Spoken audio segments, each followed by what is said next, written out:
When God destroyed these cities, the cities of stone, Vayizkor Elokim es Avram. He remembered Avram. Difficult to know what's that got to do with this. Vayishalach es Lot mitocha afecha. He takes Lot out of the turmoil. Ba'afoch es harim asher yoshav ben Lot, when he overturned these cities. So it says God remembered Avram and he saved Lot. So what's one thing got to do with the other? Take a look at Rashi. Take the last Rashi in the left column on the page. Last Rashi, left column. Vayizkor Elokim es Avram, mahu zichiraso shel Avram. What was it that he remembered about Avram? Al Lot. Nizkar shehaya Lot yodea shesara ishto shel Avram. He remembered that when they went down to Egypt, in their first trip down to Egypt, Lot knew that Sarah was really Avram's wife. Vishoma she'omar Avram b'Mitzrayim al Sarah achosihi. And he said, no, she's my sister. V'lo gila hadovar. He didn't reveal the truth. He wasn't a snitcher. Shayachos alav. He had compassion on him. Leficha chasa kosh baruch hu had compassion on him. Does that make sense, honestly? You know why we saved your life? Because you weren't a snitcher. I mean, you know what it would take? Can you imagine Avram goes down with Sarah? He says, well, actually, that's my sister. Lot says, oh, that's not true. It says what? Who asked you? What a tzaddik. He didn't snitch. What a tzaddik. He didn't snitch. That's a merit that gets you saved for a lot. I mean, in high school, a guy who would snitch, so he gets beaten up. It's not like you got a lot of class, you didn't snitch. No, the given is you don't snitch. And if you do snitch, you're no good, Nick. That's such a wonderful thing, you didn't snitch. Right? So let me ask you a question. Who was turn back, it's really, really, really stunning. Turn back right to the end of Parshas, page 52. Vayikach Avram v'Nochor lehem nashim. Avram and his brother Nochor married wives. Shem Eshes Avram Soroi, the Shem Eshes Nochor Milka. Avram's wife was Sarai, Nochor's wife is Milka, Bas Haran, the daughter of Haran, Avi Milka va'Avi Yiska. Haran is the father of Milka and Yiska. Now who is Yiska? Says Rashi, Yiska zu Sarah. So who is Sarah's father? Haran. That means Avram married his niece, which is perfectly permissible according to halacha. So Sarah's father is Haran. Who's Lot's father? Lot's father is whom? Haran, who died in the fire. Which means that Lot and Sarah are what? They're brother and sisters. Oh, now it makes it a little more interesting. Avram comes down to Mitzrayim and says, it's his wife, right? And Avram says, she's my sister. Your sister? And also they give him a lot of money. What do you think Lot is sitting there thinking to himself? Hey, that's my sister. Right? If you're already paying for a sister, who should really get the money for the sister? Oh, there you restrained yourself. When it comes to cash, my father, Zichrono Livracha, used to say, put your money where your religion is. And he wasn't impressed by little fluttery displays of religious righteousness. He says, put the money down, right? Then we'll see how frum you are. Right? Put your money where your religion is. So Lot, you restrained yourself. It's your sister, and you could have made a lot of money because that means that everything Avram got for her, Lot should have gotten. There you restrain yourself. Then you deserve to be saved. There you deserve to be saved. Isn't that interesting? Puts it all in different perspective. Not just because you didn't snitch. You didn't snitch. Hey, you're walking off with my money. You're selling her because she's a sister, and I'm supposed to be getting that money. For that, you deserve to be saved. Specifically. By the way, I wanted to tell you about Sdom. Lot runs away. Let's go back to where we are now. Lot runs away. I just want to tell you, remember we were talking about those midrashim by Sdom, about the things that they used to. I want to tell you something. There's a medrash in Sdom that says that they were so, remember I told you, it wasn't just cruelty, blatant cruelty. It was all very subtle cruelty. So one of the things the Medrash says is they had a law, you're not allowed to feed poor people. So what would they do? A poor man would come to town, everybody would give him a coin. They would write their names on their coins, and they would give the guy the coins. But no one would sell him food. So then he would die of starvation, or he would take their coin back. Now you can't come over to anybody and say, what's the Medrash trying to tell you? What's the Medrash trying to tell you? The Medrash trying to tell you, listen, what do you want? Okay, hey, Daniel, why don't you feed this guy? What do you want from me? I gave him money. Hey, Joe, why don't you feed the guy? What do you want from me? I gave him a buck. What do you want from me? Everybody's innocent. Yet the guy's dead in the street. You understand? It's justified. You've rationalized it. So they had a law in Stone. That if you, and this was the medrash that really intrigued me. There are two midrashim. One says that if you hit a woman and caused the miscarriage, somehow you injured a woman and caused the miscarriage, you took her from the husband and impregnated her and gave her back. Listen, I caused the miscarriage. I got to pay you back. So you impregnated her and gave her back. Right? And you think to yourself, what is that? What is that? So what we would call, first of all, it's rationalized immorality. It's rationalized immorality. Right? You figured out a way to justify. What do you want? What better way to pay back? You understand? Which is the society, it's the world we live in today. See, you hear these midrashim. When you read the midrashim, it's Gemaras. You hear the Gemara say, what are we talking about? Cartoons over here? We're talking about little children's story? No, there's a very tremendous depth to it because we see it in our day and age. And what could be better? Listen, they had a law in Stone. Now you stop and think about this. Who are we talking? We're not talking about idiots. They have a law in Stone that if you hit somebody and you drew blood, the guy has to pay you because you drew blood. Right? Reuven hit Shimon, and Shimon started bleeding. Reuven did him a service. He made him bleed. You got to pay Reuven. Shimon now has to pay Reuven for causing him to draw blood. What does that sound like? It sounds like chaos, right? Anarchy. Okay? So there's a medrash that says Eliezer was once, the Gemara says in Sanhedrin, Eliezer once ended up in Stone. Eliezer, Avram's loyal servant, ended up in Stone. And he got into some sort of scuffle. Some guy hit him. Says, you're bleeding. You owe me money. He says, that's ridiculous. So they go to court. The judge says, what happened? He says, he hit me and I started bleeding. He says, I owe money. He says, you do? He says, that's the law? He says, that's the law. So Eliezer slugged the judge. The judge started bleeding. So what's that about? He says, the money that I owe him, you pay him, because now you owe me money. So you just pay and leave me out of it. That's what the Gemara says. The Gemara says that. Wait, Gemara's a joke? So I think that in our society, we recognize that. Where do we see that? They have a problem. Blame the victim. There's an expression we even use today. Blame the victim. It was your fault. You shouldn't have been tempting me. Since you were tempting me, then whatever I did was okay. So we see that all the time, right? Blame the victim. Standard goes on in Western world all the time. And what it really is a way that you could show that in a justified manner, you could have everything that goes against all of our instincts has been justified. You have same-gender marriage. Same-gender marriage. I mean, well, what's your problem? Why not? Right? Same-gender marriage. I mean, so I'm sure they'll get to a point where you can marry animals. Oh, why not? It's already happening. Is it happening? And it's going to be protected by law. And you're the criminal if you dare criticize it. That's exactly right. You could take everything and distort it. You could distort and justify it. The whole trick is to justify it. We're not going to chas v'shalom. We're not going to go. We're not just a bunch of perverts. Listen, democracy. Listen, freedom of expression, freedom of perversion, freedom of everything. Right? Okay, there's your freedom. And the end is you got to be destroyed. That's what happens. So you have in every society. That's what's really happening in Sodom. It's not just the child's. It's not child. They're trying to Chazal are trying to communicate to us. There's a tremendous depth over here. So they have to run away. Now, watch this. Lot and his daughters go off and they run off to the mountains. So turn to page 90. You have this very, very bizarre occurrence over here. One of the more bizarre occurrences that take place in the Torah, where Lot and his daughter run off to the mountains. And they go out there, and all they see, remember in those days you didn't have CNN, you didn't have ESPN, you didn't have any. So all they see is total destruction. So they're under the impression that the world's being destroyed, and there they are in a cave. Now pay attention, gentlemen. We're going to go into this a little bit. Page 90. Lot and his two daughters are in a cave. His wife turns around and looks back as they're running away.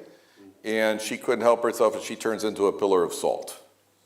Right? And that was a punishment for her because when they brought in the guests and Lot wanted to honor them by giving them some salt, apparently salt was a delicacy of some sort in those days, and Lot's wife objected, and therefore now when she turns back and she looks back, she turns into a pillar of salt. So Lot's alone with his daughters out in the cave. Vatomer ha-bechira el ha-tzeiro. The older one says to the younger one, Avinu zakein, our father is elderly. The ish ein ba'aretz lovo aleinu kechol haaretz, the keder kol haaretz. There are no men left in the world. Lecha nashke es avinu yain. Let's get our father drunk. Give him some wine. V'nishkevemo, we'll lay with him, unechayim avinu zara, and we'll have to reproduce offspring from our father. Vatashkena esavian yain balaylahu. They gave him wine to drink. Vatovo habechira vatishka vesaviha. The older one comes along, and she lays with him. Velo yoda b'shichva uvekuma. He didn't know that she had been there, that she got up. He was drunk to what is halachically regarded as shichruso shalot. Shichruso shalot means that, let's say a person's drunk. Let's say you harm somebody in a drunken state. Right? If you harm somebody in a drunken state, you're guilty.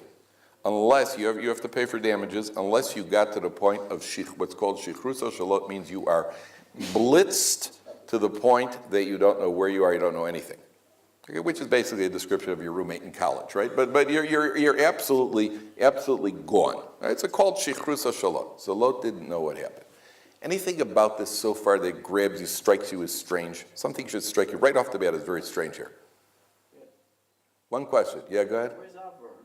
Avram Avinu is all the way back in yeah. He's not with them. He's not in Shechem. He's all the way back in Elonei Mamre. Right? So, but they don't know. All they see is total destruction. So they think the whole world is blowing up. Okay? Something should grab you immediately right off the bat. Yeah? Where did they get the wine? Yes, very good, Shua. Very good. Where'd the wine come from? You're running out of your city's being destroyed. You could grab one thing. Hey, quick, grab a bottle of Bose. I had a guy. There's a guy, a former student who was in Houston. Who was in Florida just now. Their family ran away from Florida. They went to Atlanta during the hurricane. So he said within 2 hours they packed the truck. I said, what did you take? How do you know what to take? So I remember when I was in 8th grade, I was enchanted by this. When I was in 8th grade, my 8th grade teacher once asked us, what would you do? What would you take if your house was burning? And you can what would you grab? Was the first thing. I was an 8th grader. I said, definitely my baseball glove. Are you kidding? What doubt could there be? So I remember, so she goes, she would take the family pictures, because that's the thing you can't reproduce. All right, and as a kid, I said, ooh. Then I remember thinking, I don't know, I guess it depends what your family looks like. That's the truth. Sometimes it's the biggest favor for you. But okay, so you're going to take the family. Okay, so here you're running away from stone. Where'd the wine come from? Where'd the wine come from? So there are two opinions in the Gemara. One opinion is that they used to store wine in caves in the old days. They happened to pick a good cave. Hey, what a coincidence. Nothing to do but drink wine. Look at that. Got into the liquor locker. Hey, that's good. Then there's another opinion that says the wine got there supernaturally. It was a miracle. But what does that tell you? What does that tell you? Oh, very good. Very good. That means no accent over here. Okay? So there's wine in the cave, and he gets drunk. All right, let's see what happens. Vayimi mocharos, the next day, vatomer ha-bechira elat seira. Hein shachavti yemesh esavi. I lay with him yesterday. Nashkenu yain gam laila boy shechim anachayim be'ezor. Now it's your turn. Vatashkena lagam balayla hahu. They give him the drink that night. Esavi and yain. Vatokam hatziir vatishka v'imo v'lo yoda b'shichva uvekuma. Now the commentaries say Lot realized after the first time what had happened, and because he was so consumed with immorality, he didn't guard himself. It's like one of those situations in life that people get into. I really don't. I don't want to really be doing this, but I do. I don't really. It's like, you have these parties, and the girl says to her friend, "Oh, I can't believe I did that." I can't believe I did that. Yeah, but the night before she jumped into the punch bowl like a fish out of water, right? I can't. That means that in the back of her mind, she's saying, I really didn't want to." Well, yes, you did. Yes, if you didn't want to, you wouldn't have been anywhere near there. If you didn't want to, you wouldn't have been anywhere in the vicinity. Right? So you did want to. In the back of your mind, you did want to. So Lot is the type of person who really, I shouldn't be doing this, I shouldn't be doing this. There are certain things in life, if you shouldn't be doing it, don't be anywhere near. And the fact that you're even curious to be near them means that in the back of your mind somewhere, you're not so upset if something were to happen, which you really don't want to happen, but you do want it to happen. We're interesting human beings. Like we could live contradictions very well. So Lot's daughters get him drunk, and he manages to impregnate both of them.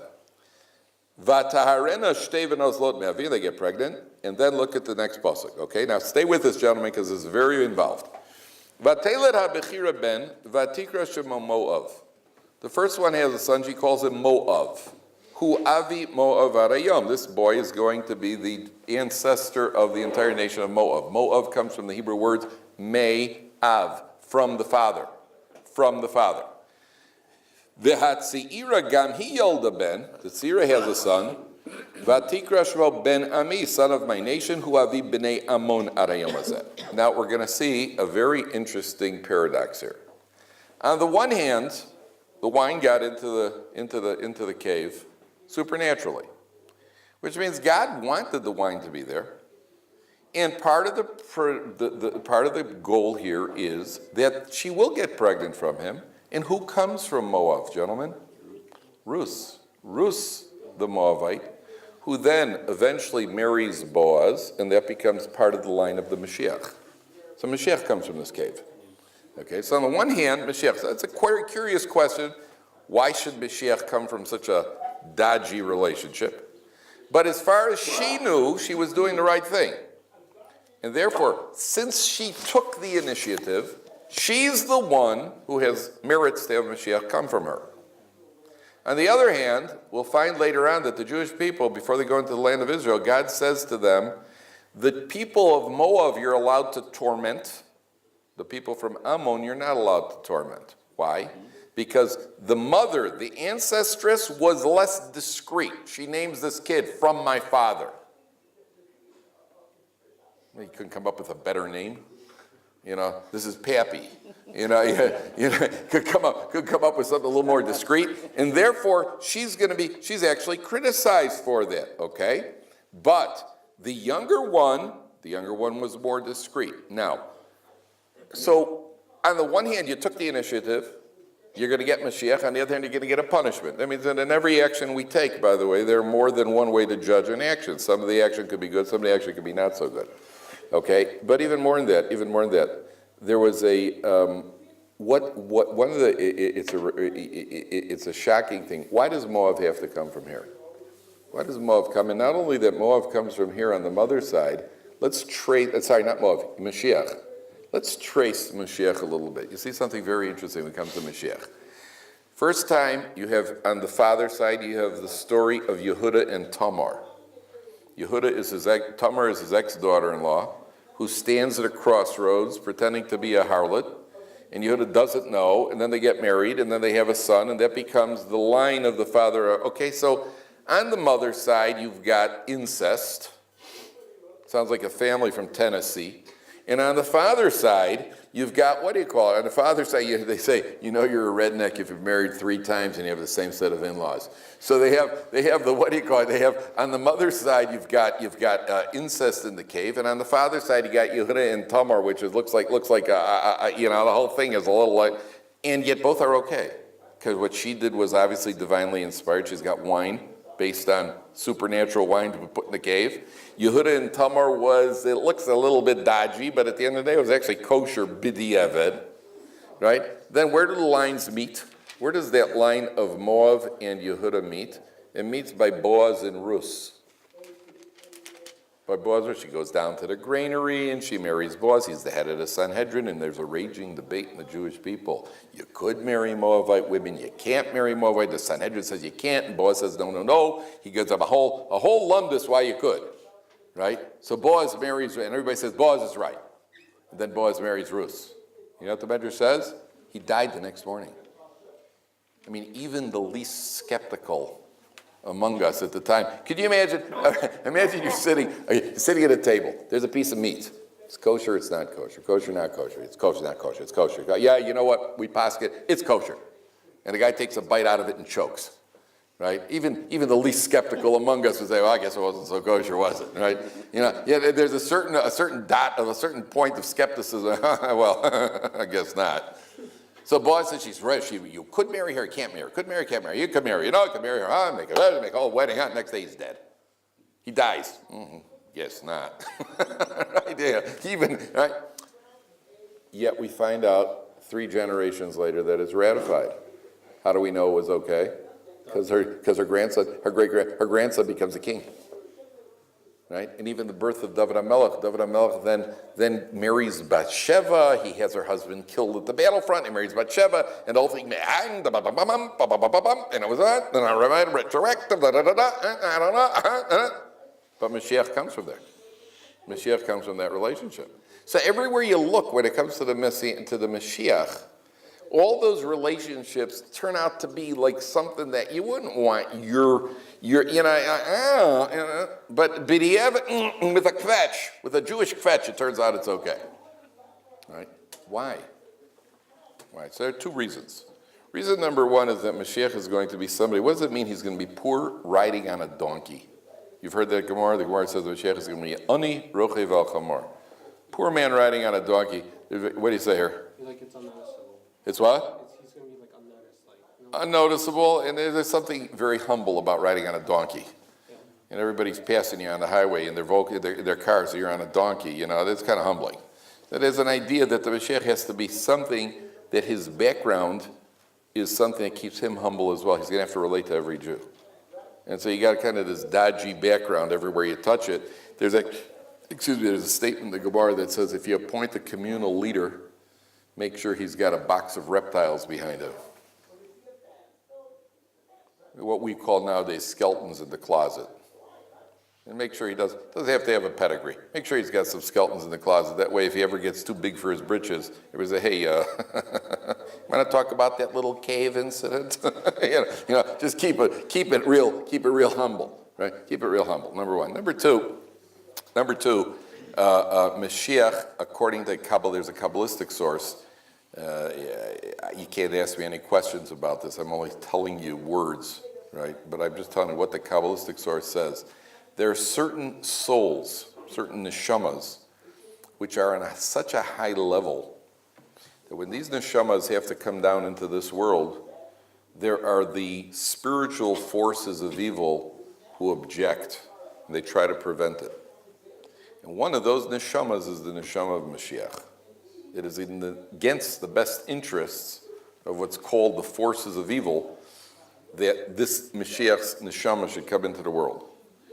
The only way to do it the only way to successfully bring it about is to camouflage it. When these forces of evil, they can be deceived.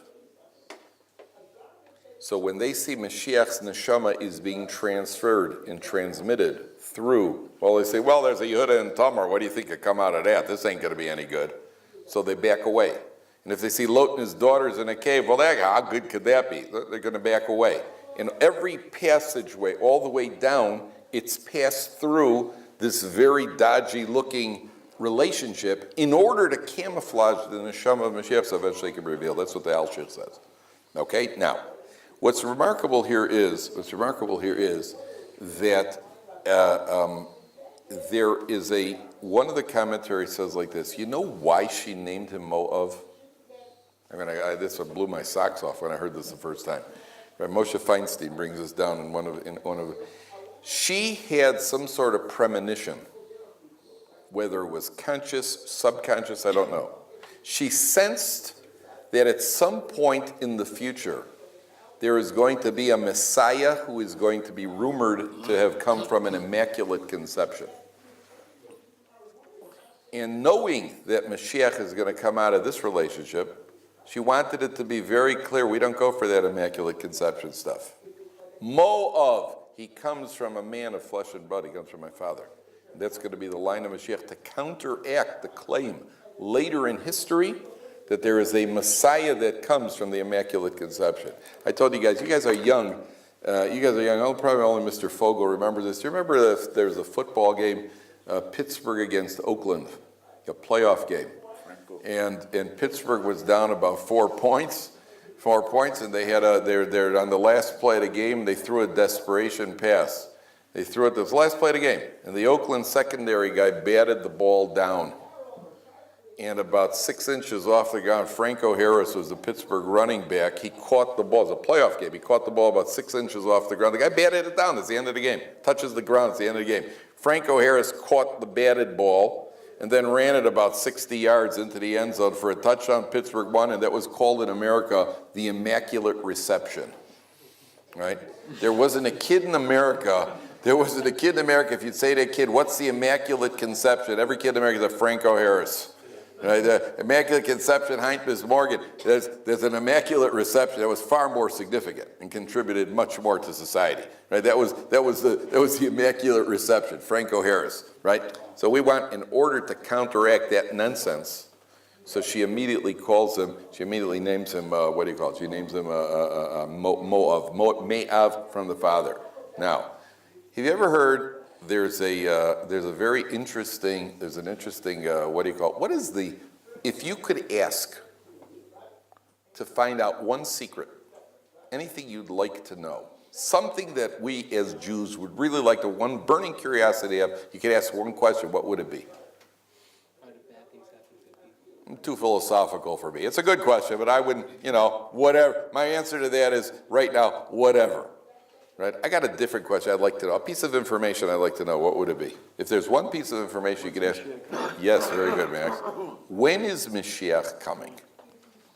Or when is my mother-in-law leaving? Either way, but those are the two questions every Jew wants to know, right? Okay, so we'll go with the first. We'll go. When is Mashiach coming? Right? When is Mashiach coming? That's what everybody would like to know. Isn't that the ultimate secret? That's the ultimate secret, right? Okay, so you know what the Gemara says when you drink? What happens to people when they drink? When you drink, you start drinking alcohol. What happens?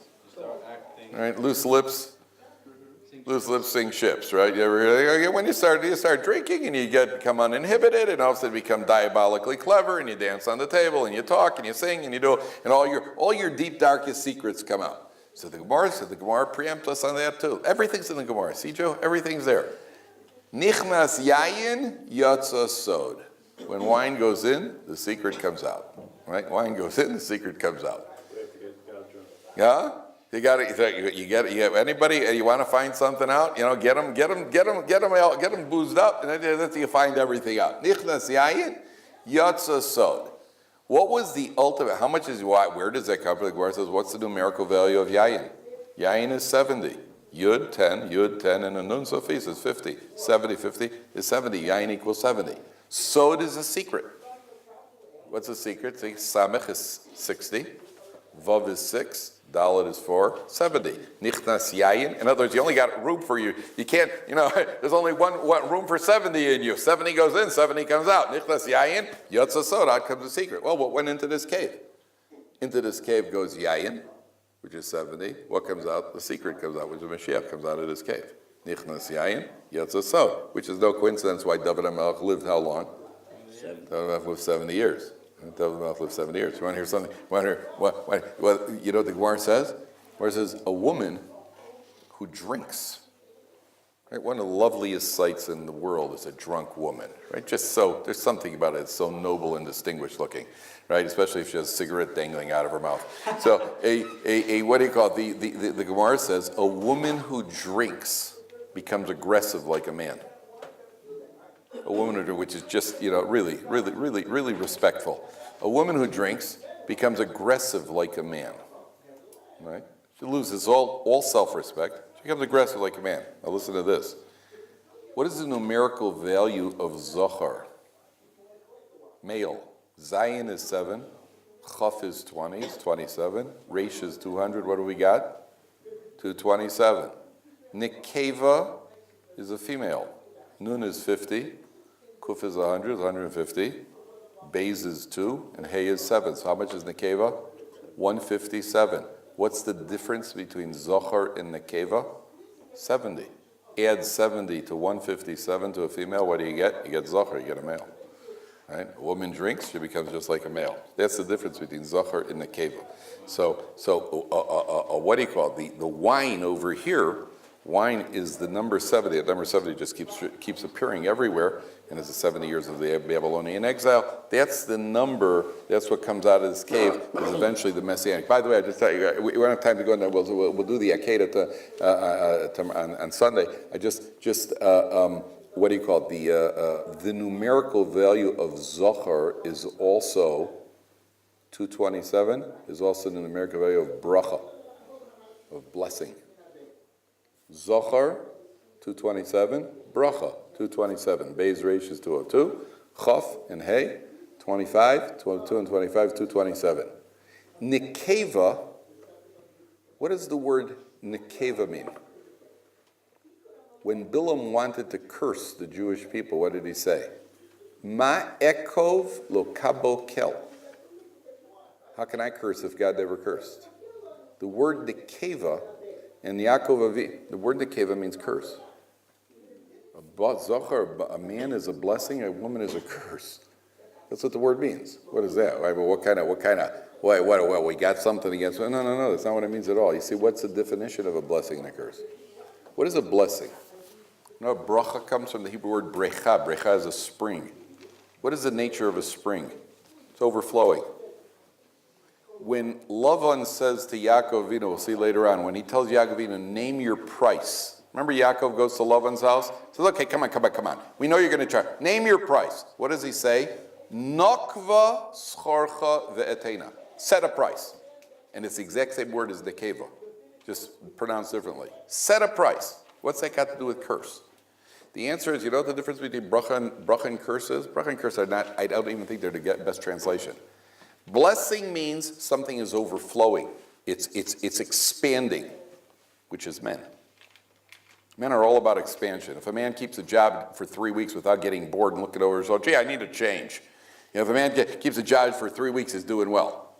A woman is nakva, nekeva, limitation. A woman is limitation. That's why you need the two of them together.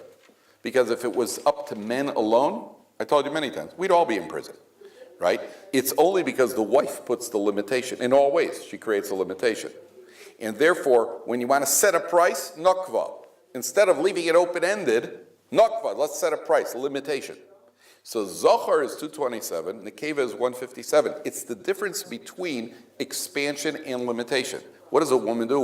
A man in creating a child, what does a man do? He's there and he's gone. He contributes, creates the baby, and has nothing else to do with it. I'll see you in 9 months. What does the woman do? She's the nurturer, limitation. Every man is capable of marrying 1,000 wives. What does a woman want? One husband, let's take something, let's develop it, let's communicate, right? Let's nurture, let's develop something, let's right? That's what the husband's all over the place. He's all over the place.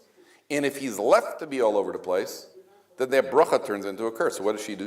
She becomes the limit on the husband. That's why you need it's a bad. But if it was left to women, right? So everybody would drive 20 miles an hour. So we need men to increase the speed limit a little bit. You know, otherwise nothing would ever happen, right? It would all be too slow. They'd still be adjusting the mirror, right? Takes 10 minutes to adjust it. So you need the man to get in the car and start driving before the door is closed, right? That's how you balance it out. That's how Zohar and the Nekeva get along, and therefore the wine goes into the cave, out comes the Mashiach. That's what the story is over here. Now we'll see on Sunday. We have to do the Akedah. We haven't done the Akedah. We'll do that in Mitzvah Shem.